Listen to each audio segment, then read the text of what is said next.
خلاص يعتبر دخل على الفندق. خلاص كده رحلتي يعتبر خلصت في شرم. اول يوم طبعا جيت اتعشيت ونزلت على سوهو سكوير. هنزلكوا ليه فيديو كده مختصر ده من الرحلة. تاني يوم رحت رحلة على اليخت، كانت تحفة، صورت فيها فيديوهات على قد ما اقدر، والناس فيها كانوا كويسين جدا. وشركة مانتا اللي هي شركة السنتر بتاع اليخت اللي احنا خدونا يعني كانت جميلة، الناس فيها كانوا محترمين جدا. والنهاردة يعتبر رحت الصبح البيتش، اسمه بيتش صخري، هو فعلا اوله صخر وبعد كده رمل. وبعد كده رحت السوق القديم. هما 3 ايام. واخر الفيديو هنزل لكم بقى طبعا يعني عبارة عن شكل الفندق شرم هوليداي زي ما احنا شايفين واجهة الفندق. هنزل لكم ايه عيوبه وايه مميزاته بالنسبة لي عشان اقدر افيد بيها اي حد.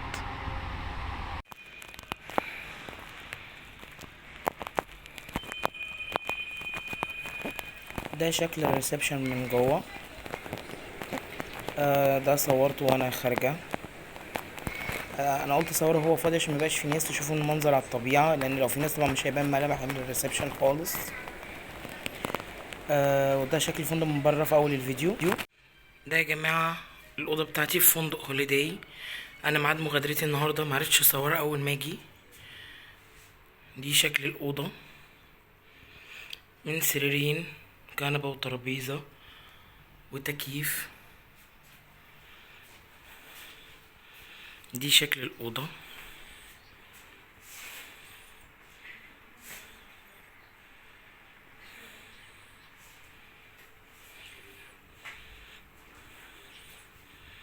ده دولاب، وكل طبعا دولاب جوه خزنة عشان لو حابة تحطي متعلقاتك الشخصية.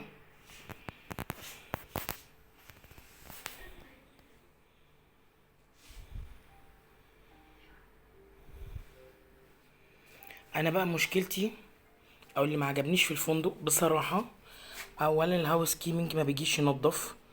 عندي لمض محروقة في الأوضة محدش عملها لي.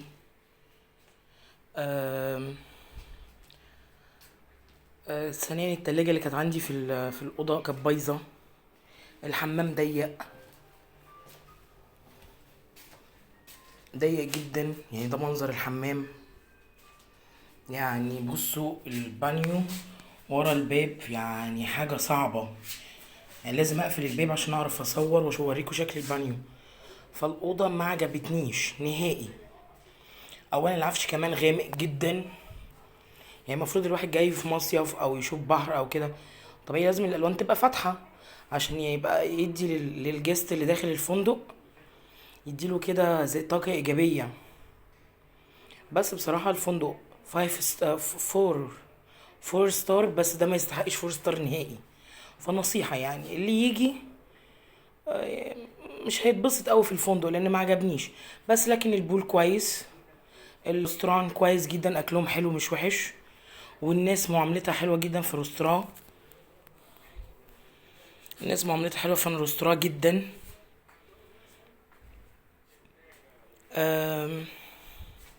انما الهاوس كيبنج سيء فوق ما اي حد. تخيل ده الفيو بتاع الاوضه عندي، منظر مش حلو خالص، يعني حتى ما عنديش زرع تحت الاوضه، لا مش حلوه. فكان في فندق نزلت فيه اسمه شارم كليف، كان احسن بكتير. حتى الجست اللي جم معايا، الناس اللي جم معايا قالوا ده شارم كليف احلى بكتير من هوليداي. فنصيحه ما حدش يجي هوليداي، مش حلو. يعني الاوض ضيقه جدا جدا، والحمام ضيق، والهاوس كيمنج سيء، مفهوش نظافه، ما بيسمعوش الكلام، ممكن يخشوا يفتشوا في الاوضه وانت مش موجود. فلا ما عجبتنيش. فالنصيحه اللي ما حدش يجي شرم هوليداي خالص. يعني ممكن تروح اي فندق تاني بس بلاش شرم هوليداي. انصح بشرم كليف، احسن بكتير من شرم هوليداي، ده رايي. يعني اهم حاجه النظافه. الهاوس كيبنج سيء فوق ما تتخيل، ما بينفذوش طلباتك اللي انت عايزها في الريسبشن. مثلا تلاجة بايظه ما يجيش يصلحوها لك. فلا لا سيء، ما عجبنيش، ده رأيي في الفندق.